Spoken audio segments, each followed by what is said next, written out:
I'm getting a lot of help. The Cane Brigade.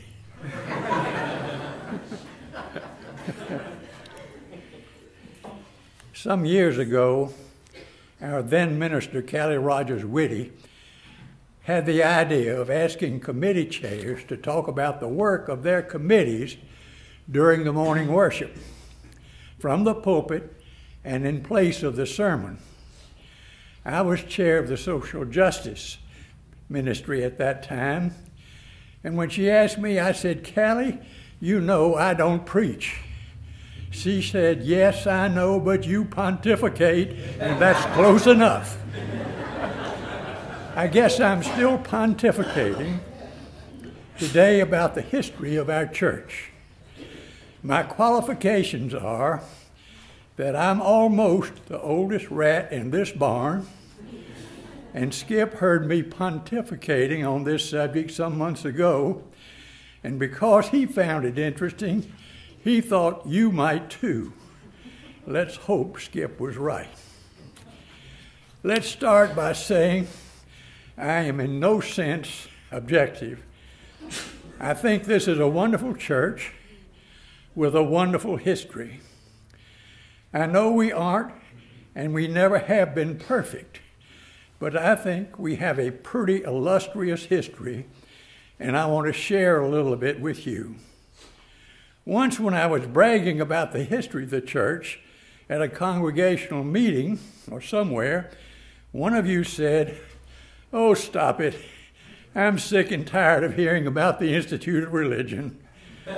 You're going to break your arm trying to pat yourself on the back." Well, this may be the day that I break my arm, but it isn't my back I'm patting.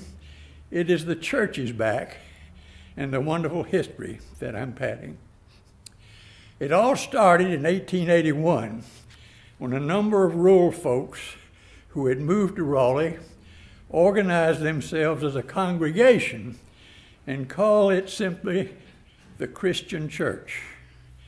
In 1923, under the leadership of Dr. William D. Parry, the church took on characteristics that exist to this day.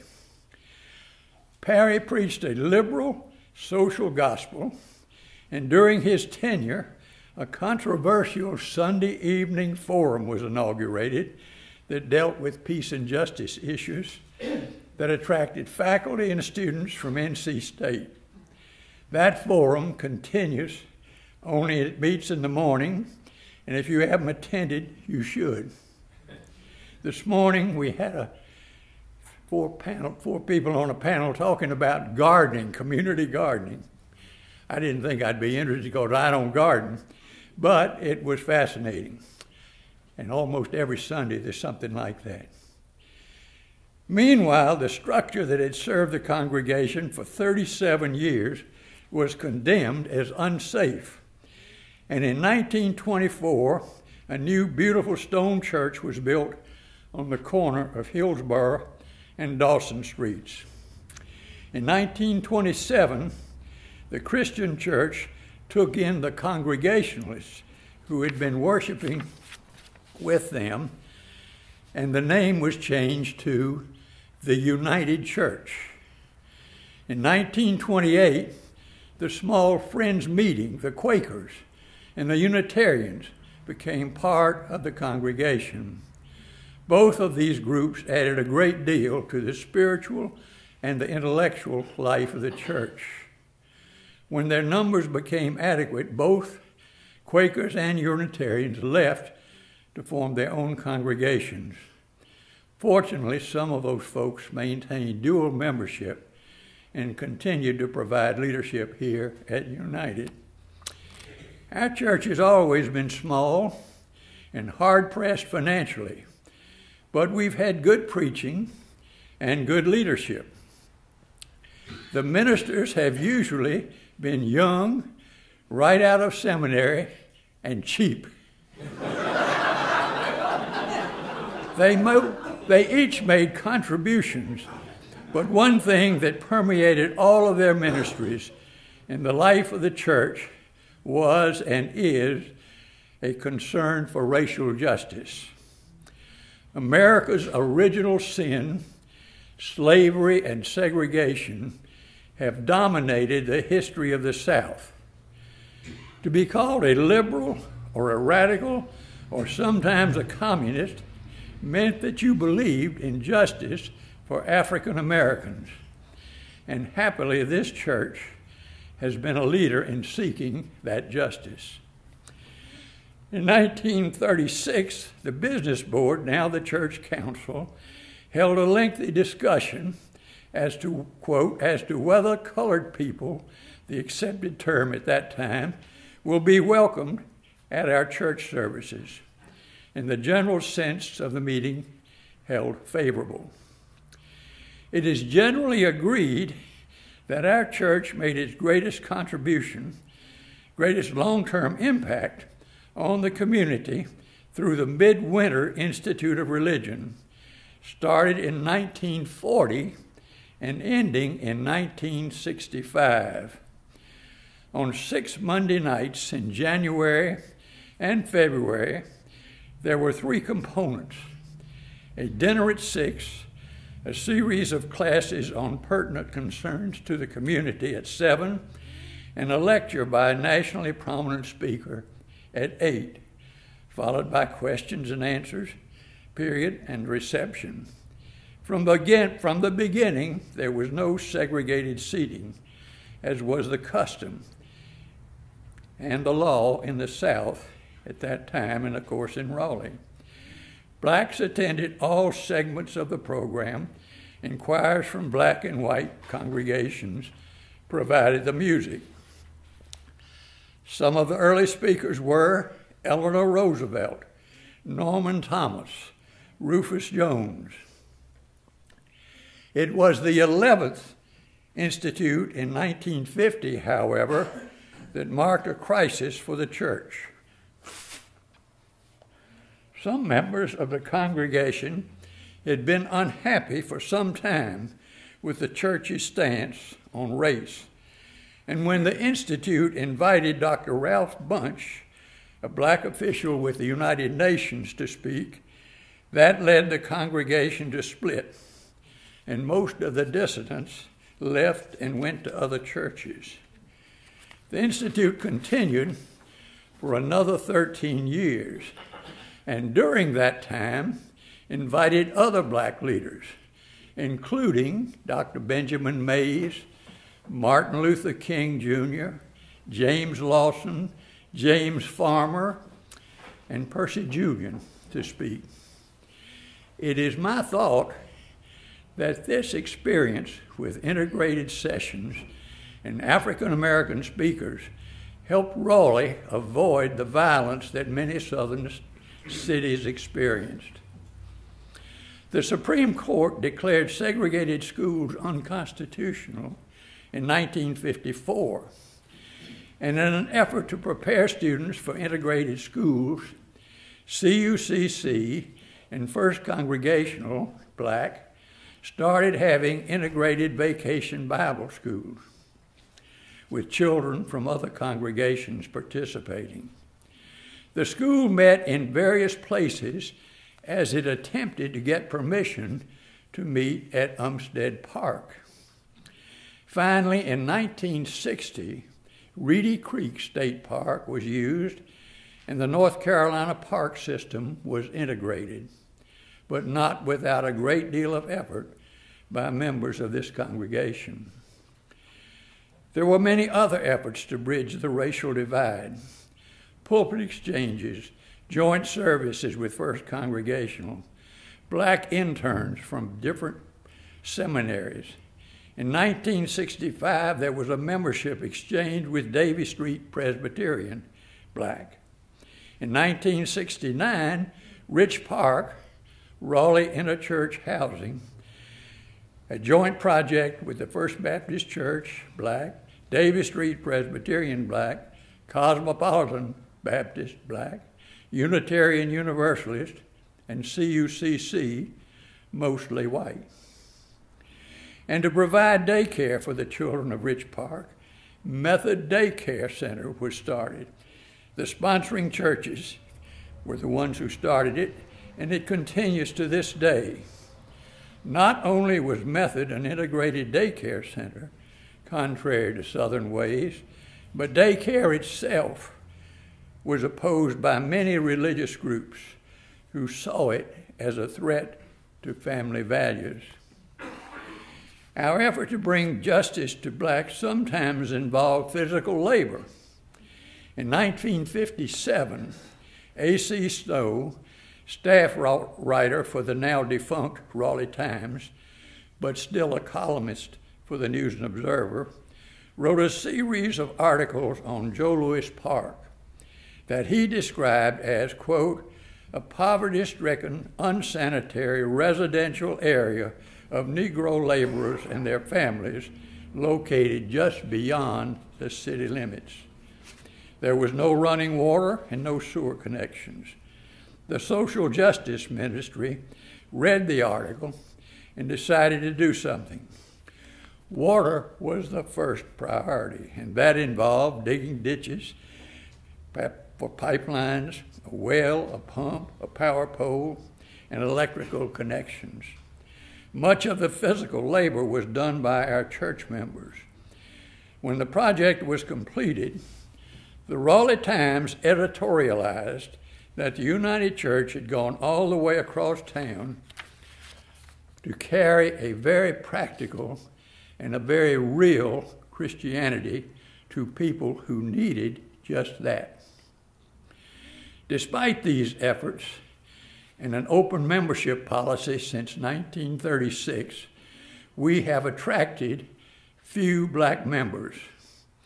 And even now, Robert Parrish is the lone occupant of the Amen Corner. Amen. And Charles Pumbu is a standout deacon. They are both very good, but they could use some help. In 1976, St. John's Metropolitan Church, a church with a special mission for gay and lesbian folk, was asked to leave the church that had hosted it. Clay Stallnecker suggested that they approach us. They did, and our congregation voted to welcome them. They met in our sanctuary in the afternoon, much as the Congolese do now. Our church also started Ringley, Raleigh Religious Network for Gay and Lesbian Equality, an interfaith group that did very good work in helping individuals and congregations deal with sexuality. Some of you will remember Nancy Keppel, who was the real power in that effort. In 1989, the congregation voted to be an open and affirming congregation. And of course, in recent years, under Joan McAllister's leadership, we have attempted to make open and affirming more meaningful. There are still many challenges and opportunities to meet these challenges, most notably to defeat the constitutional amendment prohibiting same-sex marriage. And somewhere along the line, we provided an office and now a meeting place for PFLAG, an organization that ministers to the needs of gay children and the parents of gay children. When the Union of Congregational Christians and Evangelical Reform denominations created the United Church of Christ in 1957, the United Church of Raleigh became a GLAD affiliate. In 1969, CUCC merged with the local Evangelical and Reformed Church and moved from the downtown location to this Dixie Trail location. As you can imagine, that was not without controversy. Those who opposed the move thought that we would become just another suburban church without the social justice mission that we had felt as an inner city church. To some degree, I think they were right. Others hated to leave the beautiful stone church even though it was badly in need of repairs and there was no parking at all. But for better or worse, it happened. The church had this nice building, but a very small congregation. And again, for better or for worse, we seemed to drive out that small congregation that was here, even though we too were a very small congregation. Maybe that's an indication that we hadn't lost our social justice mission. The ENR congregation was not much into peace and justice. Maybe we haven't been all that we should have been on gender equality, but we certainly were ahead of many churches. Women did spend a lot of time in the kitchen, especially preparing meals for the Institute of Religion. But women also held leadership positions in the church. Fannie Bell Jones was the first deacon. Peggy Hoffman was chairman of the Institute of Religion Committee. And in 1978, we called Callie Rogers Whitty as our pastor, the first female senior pastor in the area. Even though the Equal Rights Amendment went down to defeat, our minister at the time, Collins Kilburn, was a leader in trying to get it ratified, and many members of this congregation marched, sang, lobbied for that good cause. Callie did a lot to teach us to use inclusive language. I used to say, I believe in the fatherhood of God, the brotherhood of man, and the sinfulness of me. I now say, I believe in the father-motherhood of God, the brother-sisterhood of all people, and the sinfulness of everybody. That's pretty inclusive. Perhaps because of the Quaker influence, CUCC has had a long involvement in the peace movement. Between the two world wars, there was a very strong peace movement, and our church was part of it. But Hitler and the totalitarian movement he represented fractured the peace movement.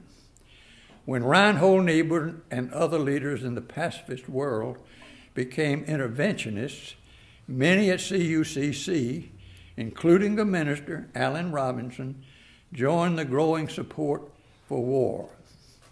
After the Japanese attack at Pearl Harbor, almost everybody, except for a few Quakers, supported the war effort. It probably took more courage to be a conscientious objector than it did to sign up. I, for one, didn't have that courage. Ever since World War II, there have been wars and rumors of wars. The 60s and the Vietnam War were very divisive, and members of our church were divided. There were those who demonstrated against the war, and debates for and against were held in the church, but there was no unanimity. The anti-Vietnam movement and the civil rights movement were all wrapped up together. As I have said, our church was very supportive of civil rights and was a leader in the community. And as the Vietnam War went on, the church became more and more active in the peace movement. As we know, peace movements tend to rise and fall. After the Vietnam War, all those students who marched and demonstrated against the war tended to disappear once they no longer faced the draft. But peace was still an important issue for Community United. In 1951, Ralph Cope and Peanut Doak, two Quakers from our congregation, started the peace booth at the State Fair, and it continues to this day, 60 years later. Some of you probably helped staff it just a few days ago.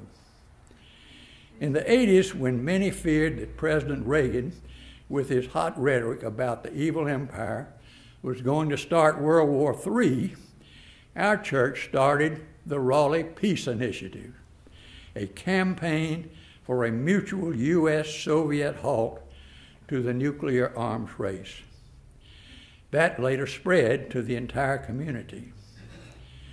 The proposed ordinance, reading in part, quote, "In order to maintain and promote the peace and general welfare of its inhabitants, the city of Raleigh enacts an ordinance requiring the city manager to petition the President of the United States to propose to the Soviet Union a nuclear weapons freeze," close quote. To get this ordinance on the ballot so that citizens could vote on it required 7,000 signatures. We went to shopping centers, street corners, churches, everywhere trying to collect signatures. It was an uphill task. But we collected the required number of signatures, and we got on the agenda for the next city council meeting. The council chamber was packed, and Smead York, the mayor, let everybody, for or against the ordinance, speak, and there was a lot on both sides. One of the most effective speakers was Dr. Tom Elliman, a member of this church and head of the nuclear engineering department at NC State. Finally, Sandy Babb, a member of the council and a friend, moved that the council adopt the ordinance without it being voted on by the public. Her motion surprisingly passed. We were jubilant. What a night. Every year, the council, until under Mayor Tom Fetzer revoked that ordinance, the city manager wrote to the president. The Raleigh Peace Initiative merged with SANE, now Peace Action, and the struggle for peace goes on. In June of 1985, the 15th General Synod of UCC passed a pronouncement, quote, affirming the United Church of Christ to be a just peace church, and called on local churches to become just peace churches. Our congregation voted to become a just peace church, and our social justice ministry will help us try to understand exactly what that means. Just having it on the bulletin saying a just peace church is nice, but it doesn't do much. For the past 30 years, the Committee to Reverse the Arms Race and Build a Culture of Peace has stood in front of the Century Post Office on Fayetteville Street on the first Wednesday of every month, holding signs saying, "Stop the arms race, war is not the answer, build homes, not bombs," etc. Lloyd Tyler, a member of UCC, was one of the founders, and folks from UCC have been and continue to be participants. Once, when the morning paper announced a horrendous increase in the military budget, I complained to our leader, Dr. Slater Newman, who's sitting right here today, that we weren't doing any good, that the military-industrial complex seemed to be gaining strength rather than losing strength. He looked at me and he said, "Yes, but just think what it would have been if we hadn't been here." How can you resist such optimistic leadership? CUCC has been working for peace a long time, and we have to keep on keeping on. We have a task force on economic justice, and some of you will be meeting after church to talk about ways that you can contribute to this effort. But economic justice is not a new issue for UCC. Justice for farm workers has been a concern for a very long time. A few years ago, we became involved in the Mount Olive pickle boycott that worked for a three-way contract between the workers, the farmers, and the Mount Olive Pickle Company. Representatives from the Farm Labor Organizing Committee, the union representing the workers, and Bill Bryan, CEO of Mount Olive, spoke to the forum, and after hearing their presentations, CUCC endorsed the boycott and supported the efforts of Flock to negotiate a contract. We wrote letters. We went to Mount Olive and demonstrated in front of the company headquarters. We demonstrated in front of Kroger's and other supermarkets. We stayed in touch with Bill Bryan, urging him to negotiate. It wasn't as simple as it sounds, but the upshot was that the three parties did sign a contract, and they signed it in the ballroom just down the hall. We hope and believe that the farm workers who pick the cucumbers that make such delicious pickles are having a better life, and we think and hope that our church played at least a small part in making that possible. And then came Smithfield Foods, and the largest pork processing plant in the world, killing and processing 32,000 hogs a day. We invited Wendell Murphy to speak, partly because he grew more hogs than anybody in the world, and partly because he was a graduate of NC State and was on the Board of Trustees. We didn't hear from Mr. Murphy, but a few weeks later we heard from Mr. Joseph Luther IV, CEO of Smithfield Foods, saying that Mr. Murphy had forwarded our letter to him and he would be delighted to speak to our forum. As it turned out, he didn't come, but he sent Mr. Dennis Pittman, Director of Corporate Communications, who was quite wonderful, but in our judgment, quite wrong. The workers were asking for a vote to allow United Food and Commercial Workers to represent them, and Mr. Pittman was, of course, opposing that request.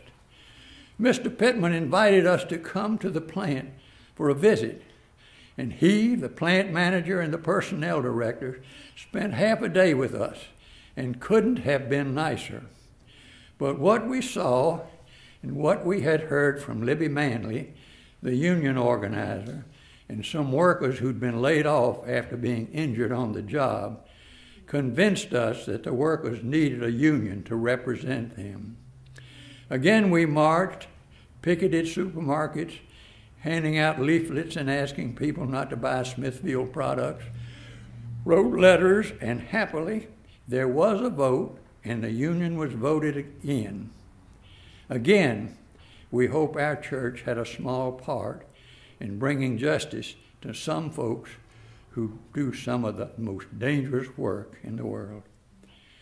During John Lackey's tenure as pastor of the church, we became very involved with supporting Cesar Chavez and the United Farm Workers. So involved, in fact, that one church member said, "If I hear one more sermon on boycotting iceberg lettuce and grapes, I'm out of here." He's out of here because John Lackey was very persistent. When that terrible fire in the chicken plant in Hamlet occurred, some of us representing the congregation went to Hamlet and marched behind Reverend Jesse Jackson, calling for stricter inspection standards. The workers couldn't get out because the doors were locked, and many died in that terrible flame. We were told that the march was about 1.5 miles, and I remember Marge Eccles, who was always, was part of our delegation, saying, "That was the longest 1.5 miles that I have ever walked." Incidentally, if any of you are looking for a role model, you need look no further than Marge, who's sitting right back there. She is a wonder and only 90 years old. There's no telling what she'll be like when she matures. You know, sometimes we wonder whether picketing is worthwhile. I can assure you that at least sometimes it is. I remember we were picketing the Cameron Village Harris Teeter when Al Adams, who happens to be sitting here today, a member of this church, pulled out of the parking lot and he shouted, "I didn't buy any bacon, I just bought," and he held up a 6-pack of beer. Well, my time is running out, and I've just scratched the surface of what I think is a pretty illustrious history. I mentioned the Method Daycare Center, but I didn't mention the Total Life Center, a daycare center for older folks. Our congregation took the lead in establishing this, the first such center in Raleigh, right here in our Vaughan wing. It too was racially integrated from the beginning, and junior leaguers and former domestic servants rocked side by side. Alzheimer's and arthritis are great levelers. And of course there was and is loaves and fishes. CUCC can't take credit for starting it, but two of our members, Nancy Newell and Betty Ann Ford, started it and sustain it. This wonderful program for at-risk children. And many in this congregation help them in various ways, and you can too. They always need financial support. Climate change, as you know, is Pastor Steve's passion, and he's done much to educate us and involve us in this critical issue.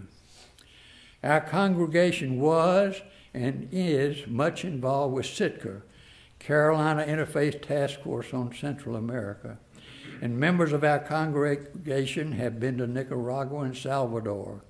We help political refugees pass through the U.S. on their way to Canada on what was called the Overground Railroad, and we have lobbied our congresspersons for changes in our misguided policies in Central America. We have gotten up early and stayed up late in order to ride the chartered buses to Washington to demonstrate on the Mall for what we thought and think are just causes. We have been ordered out of senatorial offices for advocating sanctions against South Africa because of apartheid. We've been part of Choices, a group that advocates at Enloe High for alternatives to military service. In the 60s, we marched up and down Fayetteville Street in support of open accommodations for people of all races and much more. And there are food bags, Meals on Wheels, the Right Center, Coalition providing coal for people with no heat, and Meals on Wheels. And there have been vigils outside Central Prison on nights when an execution was scheduled, and other activities to try to do away with the death penalty. But you're probably wondering, didn't you ever pray? Didn't you ever worship? Didn't you ever have Bible study? Didn't you ever have confirmation classes? Didn't you have a Sunday school? Didn't you ever do all those things that churches usually do? Well, of course, the answer is yes. After all, children were being born and baptized, marriages were taking place, and people were divorcing. Crises of all sorts were occurring in people's lives, and they had to be ministered to. One of our preachers had a faith crisis, left his wife and baby in the parsonage, left town, and we never heard from him again. These things were going and are going on. Aren't they part of CUC's history? And if so, why haven't you talked about them? Our bulletin says, nurturing spiritual growth and working for social justice. Why haven't you given equal time to spiritual growth? Some wise soul has pointed out that there is no such thing as objective history. History gets filtered through the eyes of whoever is writing it or talking about it. I guess I'm no exception. I think there's going to be a part 2 from somebody else so that maybe you can get a little balance. But in my own defense, I am a regular at morning worship. I frequently have a prayer to offer during the prayers of the people, but perhaps my ideas of prayer are somewhat different from some others. I think of prayer sort of like Garrison Keillor of Prairie Home Companion fame thinks about powder milk biscuits. Powder milk biscuits in prayer give you the courage to get up off your knees and do what needs to be done. And I think prayer has given CUCC the courage to get up and do a lot of things that needed to be done. And I trust that it will continue to pray and that it will continue to get up and do what needs to be done. As I said at the beginning, I think this is a wonderful church. Thank you.